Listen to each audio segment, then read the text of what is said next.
Encuentro, enfoques y contrastes de ideas para la construcción de una ciudadanía informada, inclusiva, con justicia social y participación democrática. En Voz Alta. Muy buenas noches. Como cada semana le damos la bienvenida aquí a su programa En Voz Alta. Les agradecemos mucho el favor de su confianza y le damos la bienvenida a nuestro copanelista Arturo Marcial. Bienvenido, buenas noches. Hola María, buenas noches. Hoy tenemos una invitada muy especial. Queremos agradecerle a Fernanda Lazo de Fundación Corazones Mágicos que esté aquí con nosotros. Hoy vamos a platicar de un tema que la verdad es que es poco hablado. A veces es un tema que justo no nos gusta verbalizar, no nos gusta escuchar, nos incomoda. Y hace algunas semanas, precisamente el 19 de noviembre, se conmemoró el Día Internacional en contra de la Violencia Sexual Infantil. Y bueno, se estuvieron haciendo ciertas activaciones, vimos movimiento social, pero tú precisamente, Fer, pues diriges una institución que se llama Corazones Mágicos, de la cual me siento parte además porque me has permitido sumar modestamente un granito de arena al enorme esfuerzo que hacen socialmente. Y justamente su lucha, su causa, su motor es pues la prevención y la atención de la violencia y del abuso sexual infantil. Bienvenida, Fer. Gracias, María. Muchísimas gracias por la invitación, Arturo. Muchas gracias. Muy contenta de estar con su público el día de hoy. Y pues sí, Corazones Mágicos es un programa especializado en la atención de la violencia sexual infantil. Justo por este tema que decías, que bueno, además es una problemática que tiene magnitudes verdaderamente alarmantes, ¿no? No, creo que no somos conscientes de lo cerca que está la problemática de la vida de cada uno de nosotros, porque siempre lo vemos como algo lejano, ¿no? Y también tenemos como sociedad esta idea de que la violencia sexual infantil o se da en estos grandes ambientes artísticos, ¿no? Como fue a lo mejor Michael Jackson, ¿no? Gloria Trevi, todos estos, ¿no? O que se da en clases sociales muy bajas, y eso es uno de los grandes mitos, porque realmente la violencia sexual infantil se da en todos los niveles económicos, educativos, sociales, culturales, etcétera, etcétera. Entonces, pues bueno, Corazones Mágicos, y ya desde cumplimos 11 años este año, tenemos 11 años y medio, y tenemos 4 líneas de atención básica. Una, la prevención, que como bien decían, la prevención es importantísima porque la gran mayoría de la violencia sexual infantil sí se puede prevenir, pero necesitamos darle herramientas a nuestras niñas y a nuestros niños, desarrollar habilidades para que puedan detectar situaciones de riesgo, hagan un alto y pidan ayuda. Aquí en esta línea, Fer, perdón que te interrumpa, pero platicarte, Arturo, en esta línea, Corazones Mágicos hace muchas activaciones con la sociedad, van a instituciones educativas, por ejemplo, y hacen estos talleres de prevención, justo que te permiten como tener detectados semáforos, alertas, indicadores, tanto para los niños como para los papás y para las mamás. Sí, exactamente. O sea, vamos siempre a escuelas, principalmente escuelas pues de gobierno, escuelas públicas, porque mucho de nuestra labor está enfocada a personas que no tienen los recursos para pagar este tipo de servicios, ¿no?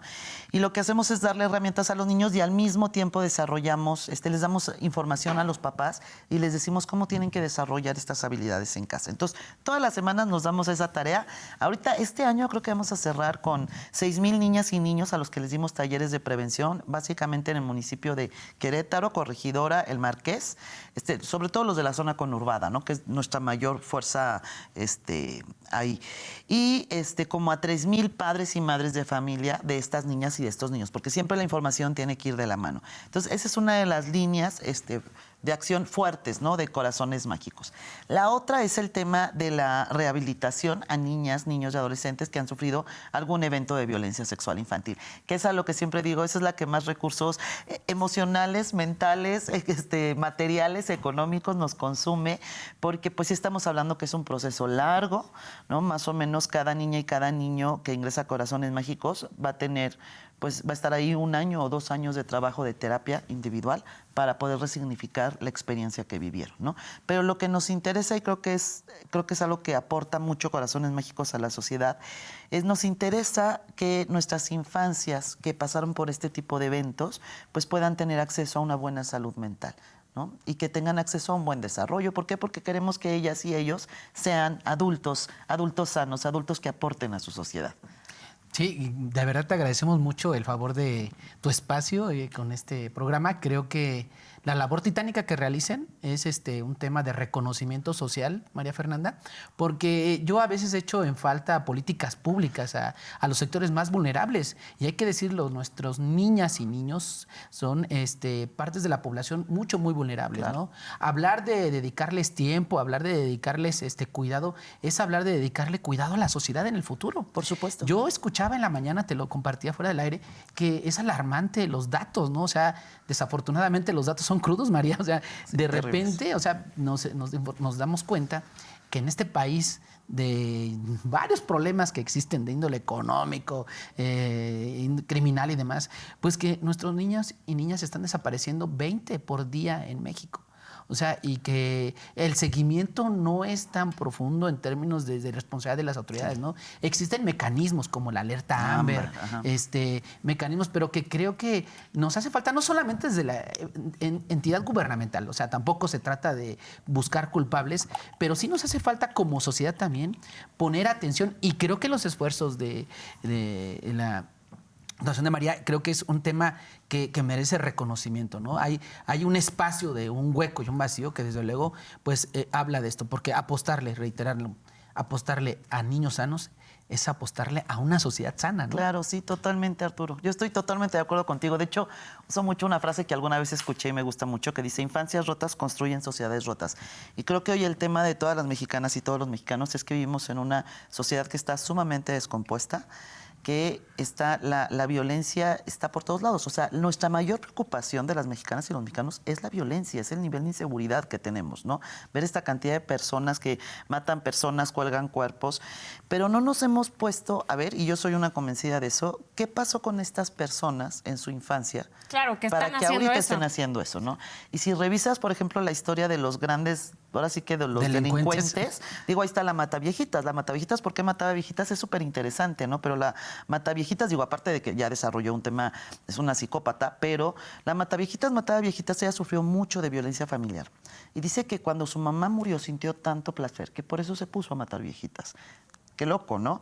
Pero es el feminicida de Catepec, había sufrido violencia sexual, había sufrido violencia familiar. O sea, si nos vamos atrás de la mayoría de estos delincuentes, vamos a encontrar hogares... Infancias rotas. Infancias rotas, ¿no? Oye, Fer, justo te quería decir, porque varias veces que te he escuchado en talleres, nos compartes esta información, este dato que, digamos, ¿qué porcentaje de una víctima de abuso o de violencia sexual infantil tiene, digamos, está propenso, ¿no? Sí, a ser un agresor? Dato, sí, terrible. Es una de las 3 cifras que siempre usamos en Corazones Mágicos. Y más o menos se estima que 1 de cada 3 niños y niñas que sufren abuso sexual se puede convertir en agresor sexual de otras niñas y otros niños si no se atiende. Entonces, 1 de cada 3. 1 de cada 3. Es verdaderamente alarmante. 30%. Yo creo que lo que nos falta entender como sociedad es que todo lo que es violencia hacia niñas y niños, no nada más la sexual, cualquier forma de violencia, ¿sí?, es una incubadora para delincuentes, ¿no? Y hace un ratito, Arturo, que tú mencionabas, y si no se trata, por algo yo estoy desde la sociedad, ¿no? Pero no se trata nada más de culpar a los gobiernos, que creo que es un gran error de nuestra sociedad, ¿no? Y tampoco estos temas no es un tema exclusivamente de unas cuantas organizaciones como Corazones Mágicos o de gobierno. Es un tema en el que nos tenemos que sumar todos, porque todos de una o de otra forma vamos a incidir, ¿no? Como educando a nuestros hijos, dándoles herramientas de prevención, como si nuestro hijo sufrió algún evento de violencia sexual infantil o nuestra hija y llega y se nos acerca, pues hay que protegerlo y cuidarlo. Hay que ¿no? creerle. Hay que creerle de entrada y no cuidar al agresor sexual, porque muchas veces, como en la gran mayoría de los casos son familiares, pues muchas familias no quieren denunciar porque la familia se va a romper. El escándalo. El escándalo, y pues la familia ya está rota. Desde el hecho de que tienes una persona que agrede sexualmente a tu hija o a tu hijo, pues la familia está destrozada. Oye, ¿cuáles serían las señales que nosotros como padres de familia, digo, las personas que tienen hijos, claro, son como de alerta? O sea, ¿cómo detectamos que nuestros hijos o nuestras hijas están siendo objeto de violencia? No solamente sexual,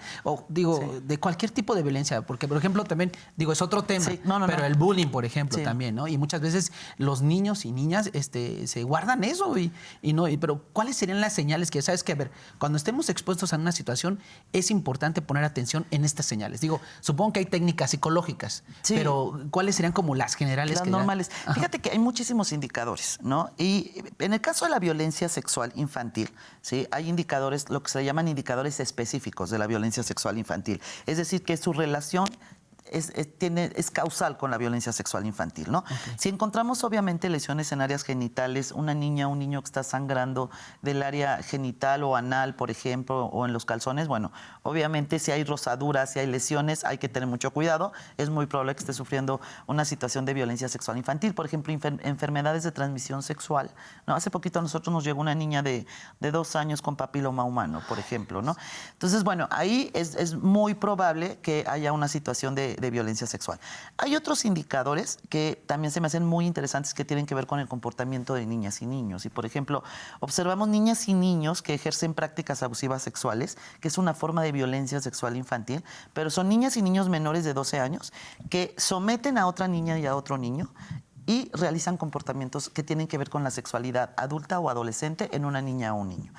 Te cuento rápido, por ejemplo, el caso por el que puse Corazones Mágicos. Yo tuve la oportunidad de trabajar en Huimilpan y ahí me tocó un caso, pues que me marcó, ¿no?, en mi vida, y que fue una niña de 6 años que la violaron 5 niños de 6 años adentro del salón de clases.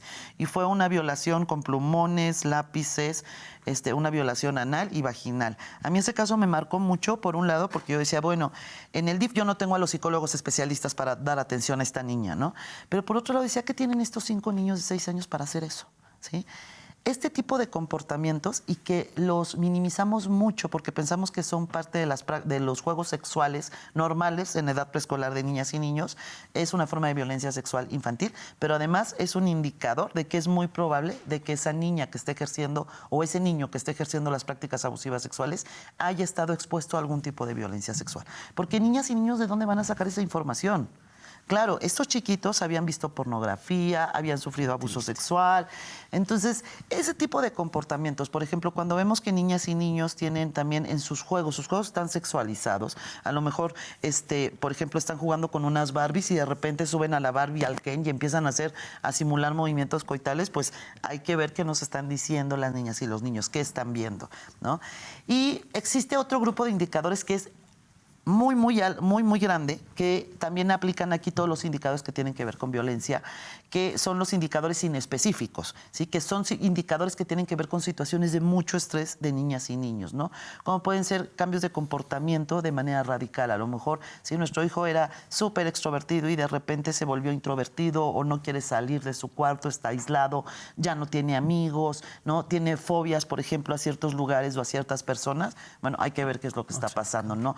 Bajo rendimiento escolar, por ejemplo, puede haber enuresis, ecopresis, ¿no? Que se hacen pipí, que ya controlaban esfínteres, niños chiquitos, y de repente empiezan a presentar que se hacen pipí en el día o popó en el día, esa es la ecopresis, ¿no? Bueno, hay que ver qué situación es la que les está generando eso. Por eso son indicadores inespecíficos de la violencia sexual, ¿no? Porque puede ser a lo mejor que se murió, a lo mejor tuvo una pérdida muy grande el niño, papás y mamás se están divorciando, o nació un hermanito y el niño está sometido a mucho estrés, pero puede ser por temas de violencia sexual también, o cualquier otra forma de violencia, ¿no? Entonces hay que estar muy pendientes de los cambios de comportamiento. Siempre lo que les decimos mucho a mamás y a papás es que necesitamos trabajar mucho la comunicación asertiva con nuestras niñas y nuestros niños. ¿Sí? Si a mí me da pena hablar del cuerpo, es más, yo no nombro las partes privadas del cuerpo correctamente porque me da vergüenza, siento pena, eso yo se lo estoy enseñando a mi hija o a mi hijo. Entonces, si él pasa por un evento de esta naturaleza, no va a venir a contarme porque sabe que a mamá le da pena y le da vergüenza hablar del cuerpo. ¿Cómo voy a llegar a decirles que mi tío me tocó la colita si mi mamá no se atreve a decir que mi colita se llama pene o se llama ano, y además se enoja cuando yo me toco? Entonces, tenemos que tener mucha comunicación con nuestras hijas y nuestros hijos. Ellos tienen que entender que nosotros vamos a ser sus adultos de confianza, de referencia, de protección, pero tenemos que efectivamente ser esos adultos, ¿no? Porque desgraciadamente muchas veces no pasa eso. Oye, qué triste, perdón, María, pero qué triste que pasen estas cosas y yo hago la reflexión en torno a la preparación de ser padre y madre. O sea, yo creo que la gran mayoría de la sociedad mexicana no tiene ni la más mínima idea de lo que estás diciendo. O sea, y te agradezco mucho que nos abras la reflexión porque de verdad yo mismo no tenía claridad en estas cosas. Incluso y creo que como es muy dice delicado, Fer, hasta ¿no? del lenguaje, ¿no? O sea, Sí. porque desde ahí, desde cómo tratas con normalidad el tema de la sexualidad con tus hijos, construyes un lazo de confianza para que se acerquen en cualquier momento. Pero si desde ahí tú no estás preparado, María, o sea, hay que decirlo, para ser padre ni madre. O sea, y entonces dices, pues, ¿qué está pasando? Yo creo que hay un tema tela marinera para la sociedad en México con eso. Sí. Porque, o sea, tener un hijo implica muchísimas cosas. Una hija igual, o sea. Oye, Querétaro, la verdad es que tiene cifras alarmantes, ¿no, Fer? Fíjate que sí, Querétaro hay algunos ejercicios, ¿no? Siempre le llamo algunos ejercicios, algunas investigaciones que colocan a Querétaro en un lugar, pues en los primeros lugares a nivel nacional. También yo lo que siempre hago alusión es que se puede deber a muchas cosas, ¿no? Por ejemplo, hay una encuesta en el sector salud a nivel nacional que coloca a Querétaro, creo que en el primero o el segundo lugar a nivel nacional en abuso sexual. Pero lo que yo siempre les digo es que Querétaro tiene un programa de violencia familiar, ¿sí? En todo el estado que detecta casos de abuso sexual infantil. Sí, que podrías decir que están más denunciados. Que están más denunciados. Detectados. No significa que tenga más que Chihuahua. A lo mejor es porque Chihuahua no tiene un mecanismo. No, y te sorprendes que en los últimos lugares está Chiapas y Oaxaca, ¿no? Con 2 casos en el año. Pero y no tienen cómo detectarlos. Querétaro tiene 70 y tantos casos en el año, cuando te puedo decir que en Corazones Mágicos, nada más en Corazones Mágicos, atendemos a 175 niñas, niños y adolescentes víctimas de violencia sexual al mes. Claro, es población fija la mayoría, porque estamos hablando de un proceso terapéutico largo. Pero ni siquiera están cumpliendo con los que una institución, o sea, esos son los que el sector salud detectó, ¿no? Entonces, estas cifras, ¿no? Pero bueno, por ejemplo, a mí me gusta mucho retomar siempre la consulta infantil y juvenil porque es de los pocos ejercicios en México que los realizamos a niñas y niños, ¿no? La verdad es que tenemos muy pocas herramientas de ese tipo en el país. Entonces, me encanta retomarla y retomo mucho la del 2012 porque en la del 2012 había 2 preguntas que tenían que ver con violencia sexual infantil. Una era, en tu casa tocan tu cuerpo y te piden que no lo cuentes, y el otro era, en tu escuela tocan tu cuerpo y te piden que no lo cuentes, ¿no? Participaron casi 20,000 niñas y niños entre 6 y 9 años de edad en el estado de Querétaro. Es una muestra súper interesante, ¿no? Y en Querétaro el 15.1% de las niñas y de los niños dijeron que en su casa tocaban su cuerpo y les pedían que no lo contaran, y el 11.7% dijo que en la escuela tocaban su cuerpo y les pedían que no lo contaran. Entonces, si sumamos esta prevalencia, nos da un 26%, ¿no? 26%. Y me parece muy interesante porque se asemeja a lo que dice la Organización Mundial de la Salud, que estiman que es 1 de cada 5 niñas sufre abuso sexual, que el abuso sexual es una forma de violencia sexual, y hasta 1 de cada 10 niños, ¿no? Algo muy curioso de la consulta. 1 de cada 5 niñas y 1 de cada 10 niños. Hasta 1 de cada 10 niños. Más en las niñas. Sí, pero fíjate que a mí me llama mucho la atención que en la consulta infantil y en juvenil, en todos los distritos electorales del país, en todos los estados y en todo el país, los niños reportan más prevalencia que las niñas.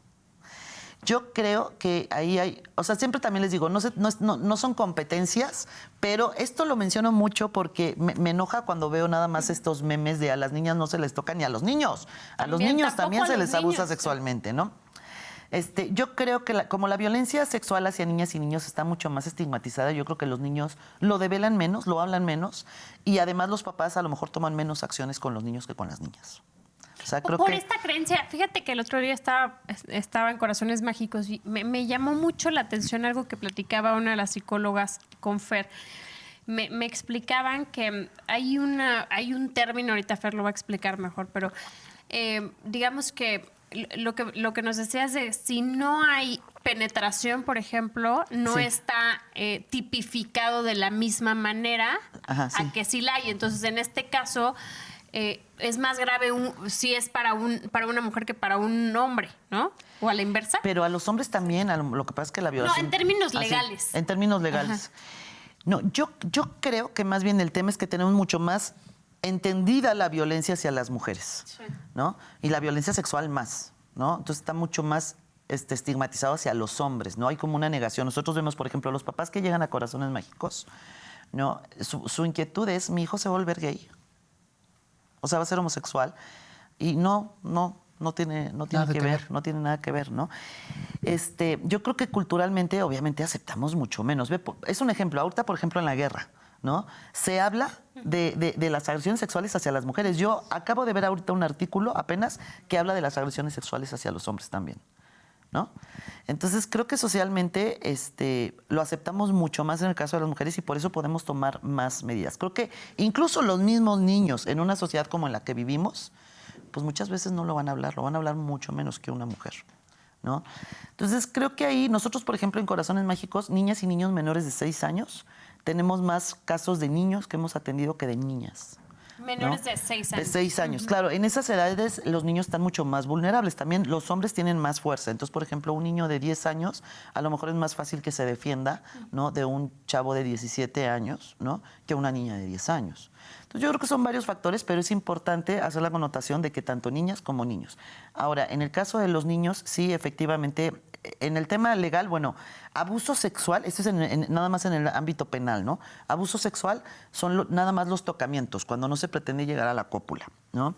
Y solo, por ejemplo, cuando hay contacto bucogenital, ¿no? Cuando hay introducción digital, sí se considera violación equiparada o la violación como la conocemos, ¿no? La penetración del miembro masculino vía anal o vía vaginal, en el caso de una niña, o también en el caso de una niña vía anal, o en el caso de un niño también vía anal, ¿no? Entonces, está mucho menos castigados los abusos sexuales, ¿no? Que la violación equiparada. Y comparado, por ejemplo, ahí sí Querétaro tiene pues me parece que penas un poco más justas en casos de abuso sexual que en otros estados, que he visto que la máxima, o sea, es de 8 meses a 4 años, que no es nada, ¿no? Y que además algo bien importante de romper aquí es que el trauma, nosotros pensamos, todo el mundo pensamos que el trauma se da por el tipo de violencia sexual. Si es violación, es más traumática, y no es así. O sea, lo que determina el trauma es, por ejemplo, la cercanía del agresor sexual con la niña o con el niño. Claro, no es lo mismo que te viole tu papá que te viole un extraño. Claro, en los dos puede haber trauma, ¿no? Pero es mucho más dañino. Sí, pero va a ser mucho más dañino, ¿no? El caso del papá o el caso del tío o del abuelo o de las mujeres. O sea, David Finkelhorst es un especialista en abuso sexual infantil estadounidense y él dice que el más traumático de todos, obviamente, es el incesto, ¿no? El realizado por papá, pero el realizado por mamá genera mucho más daño, ¿no? Y sí, también hay mamás biológicas agresoras sexuales. Nosotros tenemos 7 casos de niñas y niños en Corazones Mágicos que su mamá es la agresora sexual. Híjole. Ahorita. Qué cosa. Oye, Fer, pareciera una pregunta un poco lógica, ¿no? Pero yo creo que sí es importante, aprovechando que tenemos un especialista, poder dar una serie de recomendaciones. Ya hablamos de estos espacios o estas señales para detectarlos. Pero a veces uno como papá, como mamá, no sabemos qué hacer cuando detectamos eso. ¿Tendríamos algún protocolo que tú recomendarías para nuestra audiencia? Es decir, a ver, porque a lo mejor yo pensaría, bueno, si mi hijo es violentado, voy primero con un abogado y a lo mejor eso lo revictimiza, ¿no? Entonces, yo creo que lo primero es la atención psicológica, la cuestión médica. ¿Cuál sería el protocolo? Bueno, en atención a víctimas realmente la prioridad siempre es la parte médica, ¿no? La parte médica, primero es su estado físico. Sí, ahora, nosotros también solemos pensar que todos los niños que viven violencia sexual van a generar lesiones, y no, la mayoría no presenta lesiones. Entonces, cuando no hay lesiones, no es necesario un tema médico, yo recomiendo siempre primero un psicólogo que sepa el tema para que también mira cómo está la niña o el niño para enfrentarse a un proceso jurídico. O sea, el proceso jurídico al final es sumamente complejo. Si para nosotros los adultos es desgastante y doloroso, para un niño es terrible. Entonces, nosotros siempre recomendamos primero evaluar cómo está la niña y el niño. Y si la niña o el niño, por ejemplo, puede hablar de los hechos, por supuesto, nosotros es parte de los servicios que damos. Siempre los acompañamos a la fiscalía, ¿no? O al Poder Judicial cuando tienen que ir a hablar con los jueces, etcétera, para darles contención emocional, ¿no? Y muchos niños y muchas niñas nos quieren a su psicóloga, ¿no? Dicen, tu adulto de referencia, yo quiero entrar con mi psicóloga. Sí, ¿no? claro. Entonces, es importante porque el proceso jurídico es también muy desgastante. Nosotros hay veces que concluimos el proceso terapéutico y el proceso jurídico sigue adelante, ¿no? Entonces, sí, definitivamente yo recomiendo primero ir con un especialista que evalúe y diga cómo percibe a la niña o al niño. Primero físicamente, es ir a un médico, después un psicólogo y después de la evaluación psicológica ver para dónde, ¿no? Sí, pero médico solo cuando hay lesiones. Ok. Solo cuando hay lesiones. Pero bueno, uno no y lo ahí sabe, sí es ¿no? muy Tienes que- importante, si observan lesiones, llevarlo al Hospital del Niño y la Mujer, porque es donde ok, están eso los es importante. médicos Eso es muy importante. que Muy van a hacer el importante. peritaje, ¿no? Ok. Por ejemplo, tuvimos el caso de una chiquita que se cae en un parque. La llevan al hospital y en el hospital es donde le dicen a la mamá, su hija ha sido violada. ¿No? Porque traía lesiones, o sea, pensando que por la caída del parque traía las lesiones y estaba sangrando, pues no, resulta que la niña había estado sometida a violaciones y la niña estaba aterrada, la niña no quería decir nada, nos costaron muchísimos meses, se puso la denuncia en ese momento, ¿no? Pero era contra quien resulte responsable, Sí, entonces no había sabían sospechas nada. de todo el mundo, porque esa es otra de las cosas, siempre en Corazones Mágicos decimos, no nada más hay que quedarnos con un posible agresor, o sea, o agresora, o sea, cualquier persona puede llegar a agredir a una niña y a un niño, ¿no? Entonces el diagnóstico va enfocado a poder detectar otro tipo de agresores sexuales, ¿no? Y pasaron muchísimos meses hasta que finalmente la niña logró verbalizarlo, ¿sí? Y resultó que era un primo de 12 años. O sea, terrible porque además este primo de 12 años, pues no es imputado. No es imputable. Porque es menor. Es menor. Entonces, pero ya para estar haciendo Sí. ese tipo de comportamientos, ¿no? Entonces, bueno, perdón, retomando, yo luego me pierdo un poco y hablo mucho, esto nos ayuda, ¿no? Nos Pero ayuda bastante, el Fer. chiste es que si observan lesiones, sí, vayan a un doctor. Yo les recomiendo el Hospital del Niño y la Mujer porque es donde están los médicos que pueden certificar, son los que tienen validez. Nuestro médico particular no sirve para esos fines. Es muy ¿sí? importante Si saber. no hay lesiones y ustedes observan, tienen dudas, etcétera, llévenlo con un psicólogo que les haga, a lo mejor que pueda ir evaluando con el niño y vea y que observe si hay realmente sintomatología. Oye, para Fer, pero se tiene que proceda a la ser un denuncia. psicólogo especialista. Pues mira, lo ideal es que sea un psicólogo especialista. El tema es que son muy pocos. Sí. La verdad es que hay muy pocos, pero sí llega a haber algunos médicos, psicólogos que conocen el tema, ¿no? Y que trabajan el tema con niñas y niños. Obviamente está Corazones Mágicos, pero nosotros el problema que tenemos es que traemos una lista de espera de 80 y tantas niñas y niños para ingresar a Corazones Mágicos. Entonces estamos saturados. De verdad que me da muchísima pena. Me buscan y me dicen, es urgente, yo sé, pero pues ahora sí ¿Cómo que todos resuelves? los casos.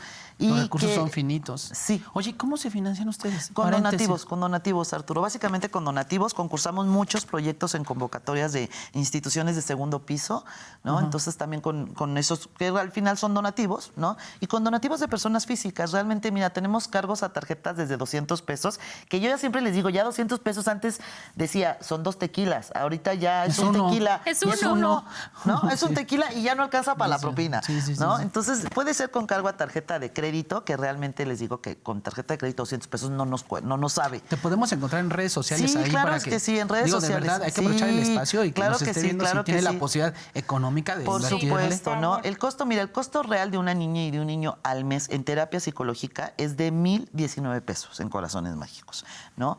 Más, obviamente sí tienen, porque también tenemos servicios jurídicos. Llevamos, de los 175 niños que tenemos, llevamos 34 casos de esos niños. Llevamos el tema penal y el tema familiar solo cuando mamá o papá son los agresores sexuales, ¿no? Entonces, pero hay gente, por ejemplo, que me dice, yo te quiero pagar un niño, te quiero pagar 2 niños, o yo te puedo dar 400. O sea, realmente aquí lo importante que tenemos es que todo suma. Eso es a lo que yo Todo me suma. refería al inicio, Sí. porque me constan las maromas que hacen de verdad para poder hacer lo que hacen y es impresionante y por eso aprovechar este espacio para toda la audiencia que quiera, que siempre de pronto decimos, ¿cómo? A mí me gustaría hacer algo, a mí me gustaría contribuir, a mí me gustaría aportar. Pero a veces no sabemos cómo, ¿no? O a veces no tenemos el tiempo para hacerlo, pero acercarnos a instituciones como Corazones Mágicos puede ser una buena vía para poner un granito de arena. Ahí les vamos a dejar las redes sociales, ahorita todo. Y en el siguiente bloque queremos hablar un poco sobre todos estos retos, Fer, que también te enfrentas en el tema institucional, ¿no? Y de las propuestas, porque sé que Corazones Mágicos tiene importantes propuestas que abonarían en términos institucionales, como el padrón de agresores sexuales. Hay algunas modificaciones pues institucionales, normativas, de capacitación también de quienes imparten justicia, ¿no? Que son fundamentales porque tienen que ser los más y mejores aliados en el caso jurídico de una situación de violencia sexual infantil infantil o de abuso. Entonces, todo eso viene en el siguiente bloque. No se vayan, por favor. Estamos aquí hablando con María Fernanda Lazo de Corazones Mágicos sobre la violencia y el abuso sexual infantil. Regresamos. Ya estamos de vuelta y estamos hablando sobre la violencia sexual infantil. Está aquí Fernanda Lazo, de Corazones Mágicos. Hablábamos en el primer segmento toda esta parte pues, del acompañamiento psicológico, digamos, como la ruta recomendable que hay cuando tú como papá, como familiar, como alguien cercano a un menor que detectas algo, cómo proceder, ¿no? Ahora, en este segmento queremos hablar también de todos los retos, de alguna manera, institucionales a los que se enfrentan, no solamente instituciones como Corazones Mágicos, cualquier papá, mamá, tutor de un menor que en el tema, por ejemplo, legal quiera presentar un juicio, ¿no?, en contra del agresor de su hija o de su hijo. Eso y algunas recomendaciones que ya tú en la práctica con tantos años de experiencia pues has visto la necesidad de, por ejemplo, crear el padrón de agresores sexuales. Háblanos un poquito de eso. Esa lo estamos haciendo. María nos está ayudando, pero queremos hacer un padrón de agresores sexuales, ¿no? De niñas y niños, porque el agresor sexual de niñas y niños es un delincuente muy reincidente. Entonces, por ejemplo, un maestro que agredió sexualmente a una alumna y un alumno, aunque vaya a dar a la cárcel, cumpla su sentencia, terminando de cumplir su sentencia, no debe de regresar a dar clases a niñas y niños, porque es una forma de protegerlos y de prevenir que otras niñas y otros niños sean lastimados. Entonces, la idea de este padrón de agresores sexuales, que María, la verdad es que nos ha estado apoyando mucho, pero es tener un padrón donde las instancias de procuración, impartición de justicia, pero, por ejemplo, pueden ser también instancias educativas, ¿no? Una escuela, si va a contratar a alguien, pueda decir, a ver, esta persona, quiero saber si esta persona alguna vez ha sido agresor sexual, ¿no? Ha estado condenado por agresiones sexuales hacia niñas y niños, y entonces poder tomar decisiones mucho más asertivas, ¿no? ¿Qué pasa? Que al final del día las personas que agreden sexualmente a niñas y niños les gustan las niñas y los niños, ¿no? Por eso buscan lugares donde pueden encontrar a niñas y niños, ¿no? La mayoría es en la familia. Estamos hablando que el 70% de los casos suceden dentro de la familia. Pero hay un 20%. Me sorprende. En los talleres Terrible. que dan, siempre les dicen esta frase que le decimos y le repetimos a los niños hasta el cansancio de no te vayas a ir con ningún desconocido, Sí, no dejes que te eso hable un es. desconocido. Pues arriba el 70% de los casos no son un desconocido. Es más, el Unos 10%, solo el 10% de los casos es por desconocidos. Es que tenemos que quitarnos también esta idea, que es uno de los grandes mitos. Por ejemplo, que desgraciadamente lo que pasó con esta chiquita en Querétaro, con Victoria Guadalupe, por ejemplo. Tenemos también la idea de que la violencia sexual, toda la violencia sexual es así. Que se raptan a un niño, ¿no? Lo agreden sexualmente y después lo matan o lo sueltan. Y no, eso es en la minoría de los casos. Por supuesto que son casos también fuertísimos, sumamente Reprobables, dolorosos. pero no son los irreprobables. únicos. No. La mayoría sucede adentro de las casas, a plena luz del día. Y con la familia. Y con la familia, ¿no? Que es el 70%. Un 20% es por conocidos, por personas que están cercanas a la familia, que tienen un vínculo afectivo con niñas y niños, como son maestros, entrenadores, los amigos de los papás, los vecinos, los sacerdotes, etcétera, etcétera, ¿no? Porque la mayoría de los agresores sexuales se aprovecha este vínculo afectivo que tienen con niñas y niños, porque lo que buscan ellos es entramparlo para seguir abusando de ellos y para que la niña y el niño no hable de lo que está sucediendo. Por la relación afectiva. Oye, te quería preguntar, a ver, ojo, no quiero generar estereotipos ni mandar señales erróneas ni eso, pero ¿hay alguna característica que yo pueda detectar cuando algún familiar de repente tenga, y sabes que no convives con mi hijo, brother? Porque No, ahí es complicado porque, como te decía, la mayoría les gustan los niños, pues obviamente aparentan ser niñeros y ser muy lindos con las niñas y los niños, ¿no? Y además hay muchos tipos de agresores sexuales de niñas y niños. Entonces, no hay algo que nos pueda decir, hijo, Ahí no hay un cuate, patrón, señal de ¿no? alerta. Sí. Estaría buenísimo tener pero ¿qué les pasa a estas personas? O sea, te lo preguntaba fuera del aire, o sea, hay una falla orgánica en su cerebro, ¿no? Seguramente. No, la mayoría no, Arturo, la gran mayoría. Estamos hablando de más o menos un 90-92% de las personas que agreden sexualmente a niñas y niños son personas que tienen distorsiones cognitivas. que abusan de niñas y niños porque es más fácil agredir a una niña y a un niño que a un adulto, ¿no? Porque son personas en el fondo inseguras, aunque aparentan tener una vida normal, estar casados, tener hijos, porque no es que digas, bueno, son los solteros, no, aquí hay casados, con hijos, sin hijos, homosexuales, heterosexuales, bisexuales, de todo, ¿no? Entonces, es difícil el tema de la detección. Por eso lo importante y el secreto de la prevención es ponerle atención a tus hijos. Es darle herramientas y desarrollar habilidades en nuestras niñas y en nuestros niños, ¿no? Para que entiendan que nadie, por ejemplo, nadie debe de tocar, jugar con las partes privadas del cuerpo, ¿no? Besar, fotografiar, a menos que sea un tema de higiene o de salud. O sea, niños chiquitos, sí, los papás o los cuidadores los van a llevar al baño y los van a ayudar a limpiarse o los van a meter a bañar, pero ellos van a entender que es un tema de salud y decirles que si en algún momento alguien los lastima o los hace sentirse incómodos, bueno, que lo hablen y nosotros como adultos debemos de escucharlos, ¿no? Si mi hija me está diciendo, mamá, es que me tallas muy fuerte y me arde mucho, pues tengo que hacerle caso a mi hija, ¿no? Claro. Porque también nosotros como adultos solemos decir, no seas exagerada y así es para que estés limpia, sí, ¿no? Entonces tenemos que buscar ser mucho más congruentes con nuestros discursos con los niños, ¿no? Este tema de los extraños que decía María, a todos nos los enseñaron y sí, los niños sí se aprenden a cuidar de los extraños porque ven al borrachito en la calle o al marihuano. Ese está muy feo, vámonos del otro lado, ¿no? Pero también les metemos mucho la idea de que la persona fea es la mala, ¿eh? Sí. Y aguas, porque los agresores sexuales no han visto, yo siempre recomiendo. Los seducen, son le encantadores. Caen bien, los sí. conquistan, sí. Vean la se serie, ganan su confianza. es una miniserie, docuserie de Netflix que se llama Atleta A, que es el caso del médico de la selección olímpica de Estados Unidos. ¿Cómo se llama? Atleta A. Atleta. Son 2 capítulos o uno, buenísima, porque es el típico agresor sexual. O sea, la gran mayoría de los agresores sexuales son como él. Las chavas te cuentan que estaban pues internadas en el centro de entrenamiento de los Caroli, súper exigentes, que los Caroli son los que hicieron que Nadia Comaneci ganara, ¿no? Entonces son como el top de la gimnasia en el mundo, ¿no? Obviamente con un nivel de disciplina terrible, ¿no? Y en donde encontraban refugio, en donde encontraban protección, quien las consolaba era el médico. Y les dejaba dulcecitos en las almohadas y pues es el que resultó que las agredía sexualmente, ¿no? Más de 500 denuncias de este cuate tiene, ¿no? Y las chavas decían, a mí nadie me dijo, chavas adolescentes, que eso era violencia sexual.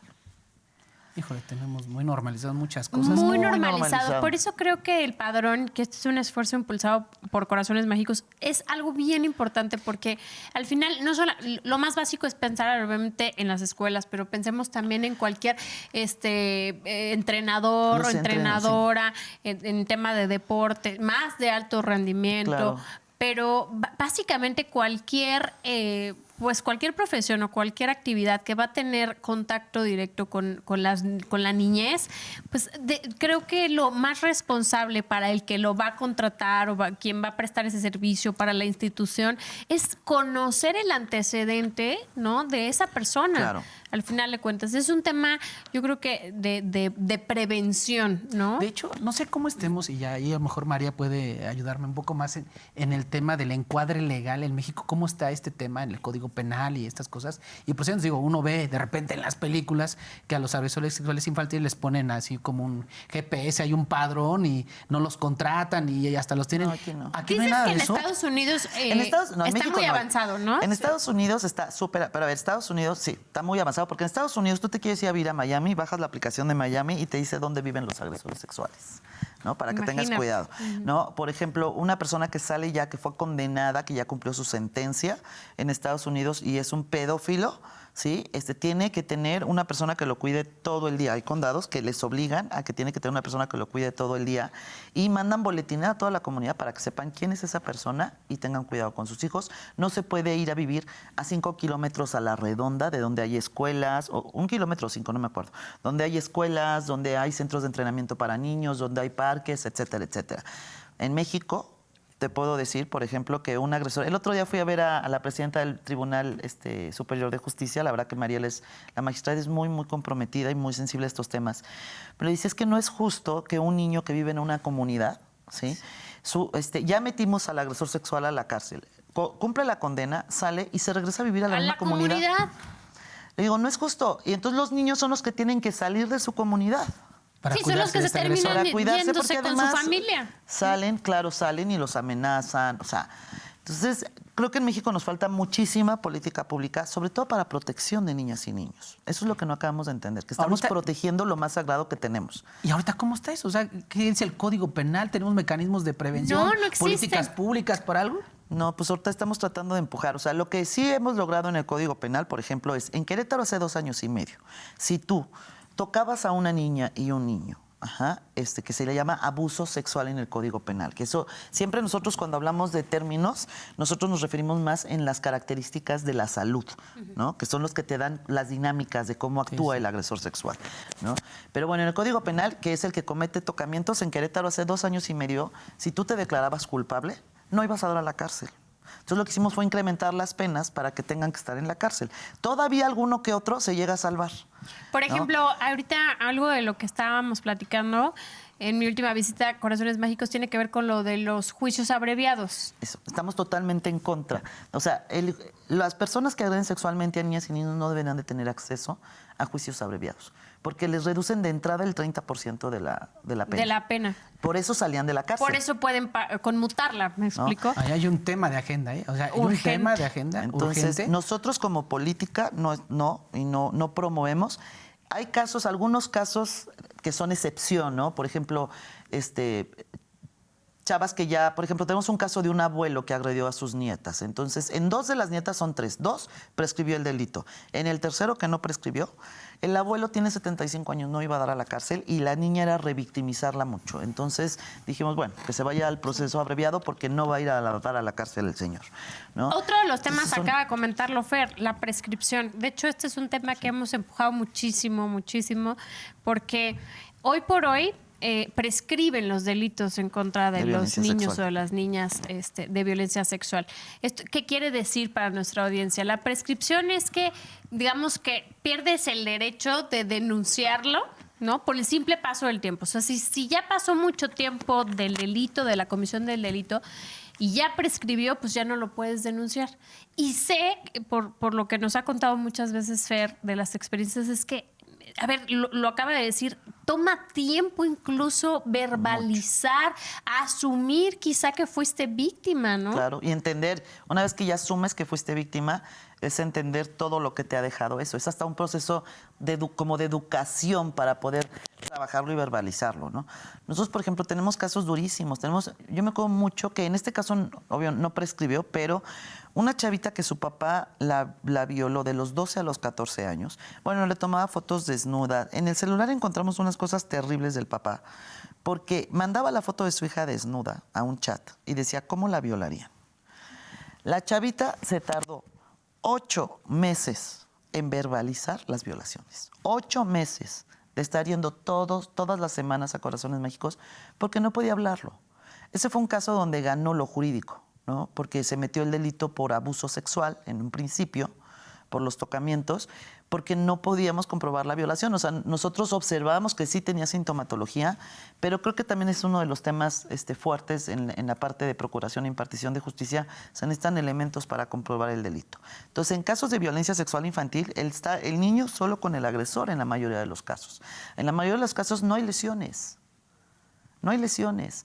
Es que porque la mayoría de los agresores sexuales, nosotros pensamos siempre que las violaciones van a tener resistencia, que van a ser sometimientos, que va a haber aparte violencia física explícita, que va a haber resistencia por parte de las niñas y los niños.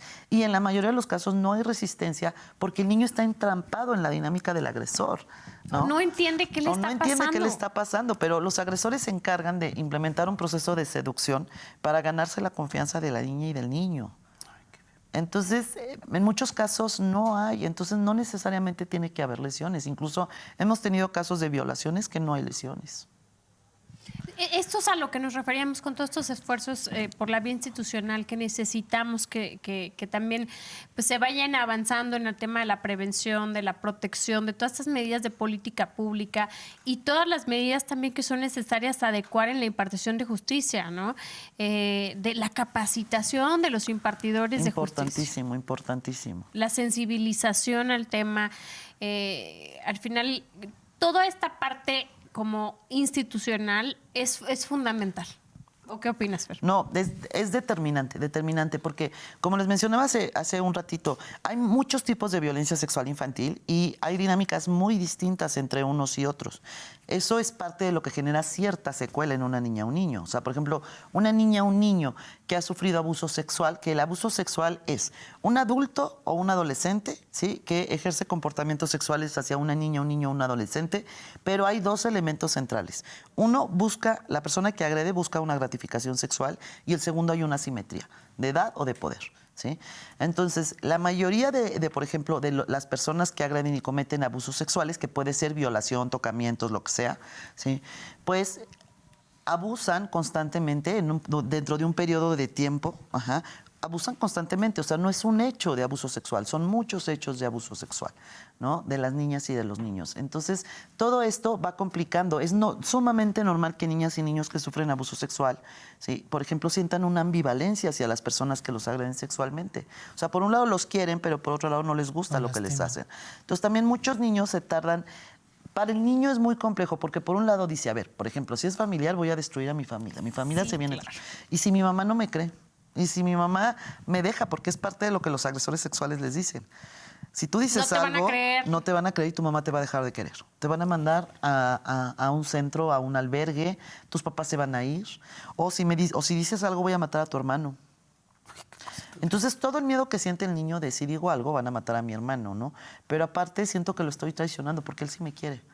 Porque él también pasa tiempo conmigo. Sí, sientes como esta parte también de la culpa, ¿no? De la ambivalencia, ¿no? O sea, entonces la ambivalencia son valencias positivas y negativas hacia una situación, hacia una persona. Oye, qué triste toda esta realidad. De verdad, yo estoy sorprendido de todas las cosas.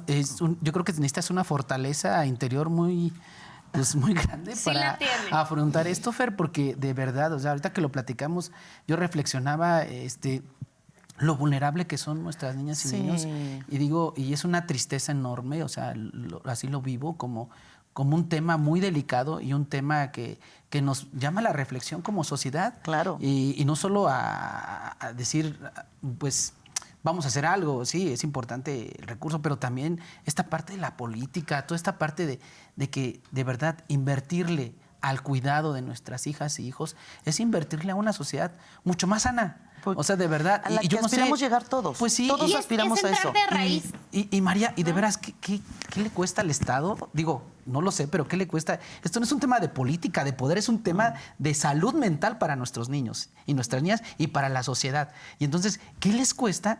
Pues llevar esto a una evolución de un esquema. Digo, en estas cosas sí digo, qué bueno que los gringos tengan esto, ¿no? Sí. Y qué bueno que estén hasta georreferenciados estos compadres o comadres, pero de verdad podríamos hacer algo en México así. O sea, sí, es complicado por el tema de derechos humanos. Pero, por ejemplo, la Ciudad de México sacó un padrón de agresores sexuales que enseña la cara de la persona, da el nombre, dice el tipo de delito, y ha tenido 1000 problemas ya con temas de derechos humanos. Lo que queremos nosotros ahorita es impulsar este padrón sin violentar derechos humanos. Sí, que pero a ver, nada más me detengo un poquito, perdón, no quiero entrar en polémica, pero a ver, también los niños tienen derechos humanos, perdónenme. Y voy a decir otra cosa, o sea, de verdad, tampoco se trata de exhibir a gente que la están acusando, más bien exhibir a gente ya juzgada y que tuvo una sentencia y que o está en la cárcel o que, o sea, pero, o sea, digo, de verdad no entiendo cuando el argumento es en derechos humanos. Yo creo que, de hecho, mira, la verdad es que, bueno, yo tengo ahorita, me invitaron a formar parte del Consejo Consultivo de Derechos Humanos, espero quedar, porque es uno de los temas que yo... ¿En la comisión? No, en la de aquí de Querétaro, ¿no? Porque es uno de los temas que incluso le he comentado a Javier. Porque, por ejemplo, también tenemos casos. A ver, un niño, por ejemplo, el caso que sucedió, que te platicaba con el que inició Corazones Mágicos. La niña tenía derecho a regresar a su escuela y la niña tiene derecho a que los niños, aunque tengan la misma edad, no estén. Creo que necesitamos trabajar mucho en que, así como existe el interés superior del menor, ¿no? Y que eso implica que los derechos de los niños, en cierta forma, están por encima de los adultos, ¿no? Y que si un niño llega a poner una denuncia, tiene preferencia el niño antes que el adulto, por las condiciones de desarrollo del niño. La asimetría de poder que hay. Creo que se necesita trabajar mucho en el tema de cuando los derechos se contraponen, se tiene que dar prioridad a los derechos de las víctimas. Forzosamente, porque son las que van en desventaja. Y lo reitero, no se trata de salir a acusar en redes sociales, sino que si haya cosa juzgada, ahí sí es válido tener este padrón de agresores sexuales y sí también pues exhibirlos y decir, oigan, o sea, yo creo que es lo mínimo que podemos hacer para proteger a nuestras niñas y niños. No, claro. Claro. Pues el tiempo se nos fue volando, Fer, pero gracias por estar aquí, gracias por la labor. Yo nunca me voy a cansar de reconocer lo que haces. Como dice Arturo, se necesita de mucha fortaleza y sí, la conozco a Fer en lo personal y en esa fuerza, esa determinación, esa convicción con la que la veo luchar todos los días literalmente por nuestra sociedad. Es admirable. Te lo agradezco yo, te lo agradezco mucho por Querétaro, por México, por todo lo que estás haciendo.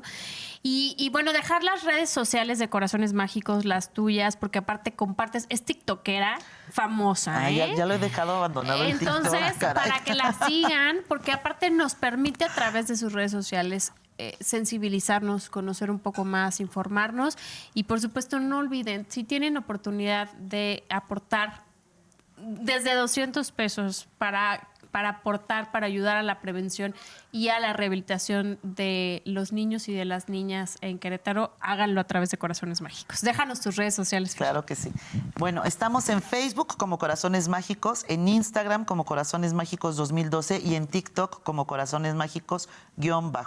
Síganos y ahí estamos a sus órdenes. Muchísimas gracias por la invitación, María. De verdad, qué bonitas palabras, además. Me dices en estos momentos de agotamiento ya anual. Y Arturo, muchísimo Esta es gusto tu en casa, de conocerte. veras, Fernanda, Y los vamos a invitar para que vayan allá a Corazones Mágicos. Vamos a estar por ahí. Y bueno, un saludo a todas y a todos. Ahí estamos a la orden. Gracias. Buenas noches.